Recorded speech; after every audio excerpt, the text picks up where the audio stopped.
So, hi guys, good afternoon. Um, so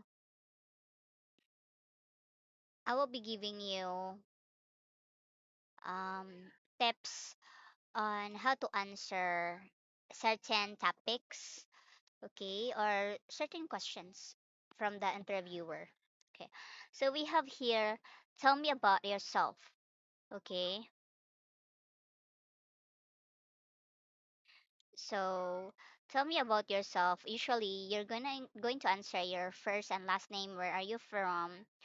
Um, what you graduated or if you're undergrad, something like that. Just give them that information, okay? And you tell them that you have experience in teaching, um, in the church, uh, in your classmates or in your kids or your nephews in which you enjoy a lot, okay? And yeah, I can see, and you say I can see also that they're enjoying my company. So that's why I applied as being an ESL teacher. Okay. So who recommended you to our company? So just say I recommended you. So Princess Sablayan.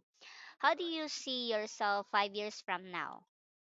So just say that if there are higher positions, I will be happy to apply in case, aside from being as in an ESL teacher, there is another level that I can apply with in this company. So something like that. Okay. So you say aside. Don't say na parang pinapalitan mo yung pagiging teacher.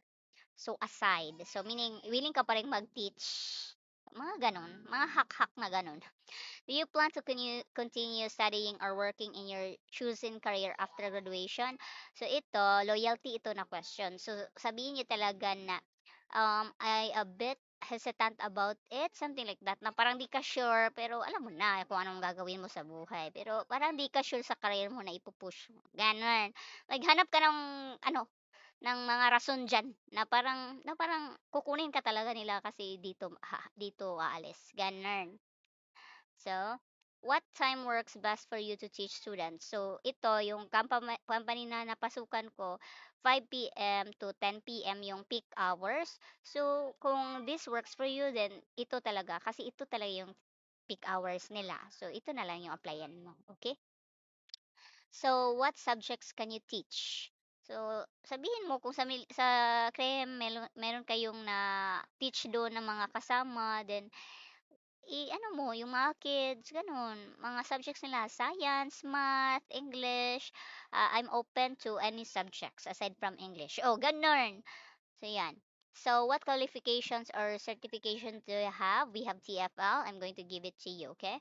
So, how long have you been teaching? So, ibigay mo yung experiences mo na nagturo sa kids kung walang ESL yet, mga na-mentor na mga friends, kasama sa work o kaya sa school. So, yun. What age groups, basta magbigay ng mga 6 months onwards, ha? Huwag parang little, ganun. Magbigay ng 6 months onwards because, if you're going to sum it up, something like that. Huwag below. So, what age groups or proficiency levels have you taught before? So, merong bata, merong matatanda, merong mga teens, mga ganun. Ba? Describe a typical class you have taught. So, parang typical na mga turo, usually mga kids na lang i-push mo, ganun. So, how do you motivate young learners to speak more English in class? Since I have experience only physical um, teaching, so just say na binibigyan ko ng candies as a reward, ganun. Then, they are so motivated. They love my candies. Ganun. So, how do you or mga damit, depende sa inyo.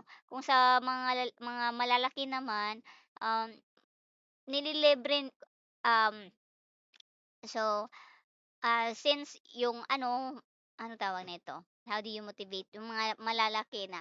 So, namo-motivate sila, um, the way na pag ano ko, pag speak na positive ako sa pag speak sa kanila, hindi ko sila inaaway, ganun.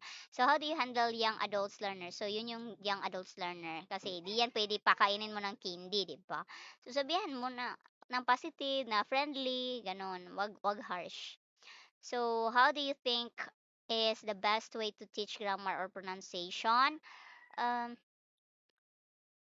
how do you think is the best way? So wag na to. Hindi to matatanong. How do you deal with disruptive behavior in class? So, kung disruptive naman yung klase, ah, mag-behave ka lang talaga, gawin mo lang yung trabaho mo, tapusin mo yung trabaho mo kung ayaw niya talagang makinig. Pero kung kung try your best. Show toys, rewards, mag-positive, good job, ganun, excellent, ganun kayo. Para para ma-focus kayo ni kiddo. Okay, yun yung gagawin sa mga bata. Kasi mga disruptive yun na mga behavior nila. Like, na, na tumitingnan sila sa videos, may kausap sila, mga ganun. Normal yun sa mga kids. So, kailangan mo ng candies, mga rewards, mga toys, ganun, para makuha yung attention nila. So, what do you do when students are too shy to participate? Give them boosting, yung ano, "Sige na, go!" Gano'n. I-ano mo, i-boost mo yung confidence nila. Tapos huwag kang magsabi na, "Wrong. Thank you so much. So, this is how we gonna say it." Gano'n. So, positive talaga. Huwag mag-negative kapag mga shy na mga tao kasi isang negative lang yan, 'di na yan papasok sa'yo.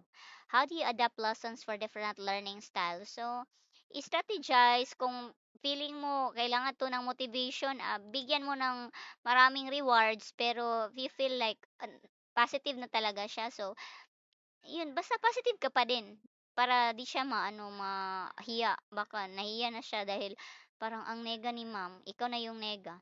So how do you help students from different cultural backgrounds feel comfortable? Maging friendly, maging positive sa buhay, maging hospitality, ganun. Hospitability, ganun. Describe an intercultural challenge you've experienced along. Di naman yan. Gabi naman talaga na yan mga question. So, why do you want teach English abroad? So, kasi gusto kong mag-impart ng knowledge sa mga taong hindi marunong mag-English. Tapos, na-enjoy din akong turuan sila. Na-enjoy ko din silang makita, ganun. Like, parang feel ko na, ano, tulong din sila sa English ko. Kasi, di ba, sometimes, we are learning by doing and also we are learning by the people around us, ganun. So, why what do you find most rewarding about teaching ESL? Rewarding lalo na kung yung mga bata ay natututo o yung mga matatanda natututo sa akin. Yun yung rewarding, di ba? So what are your long-term professional goals in ESL education? So what are your long-term professional goals? So gusto kong maging manager kung meron yan, by that time na 5 years, ganun. O maging supervisor kung available at pwede kong ma-apply yan, ganun. So far, yan lang ang ating aansaran. Well, anyways, that's only practice, okay? So, you can check that in ChatGPT. After you answer a ChatGPT para sa mga grammar, wag naman i-memorize, di ba? Pero at least, meron na tayong mga keywords ba na gamitin. Di siya magbalik-balik. Ganun. Di pabalik-balik yung wordings natin, ha? Okay. So, that's it for today. Thank you so much for listening. Bye-bye!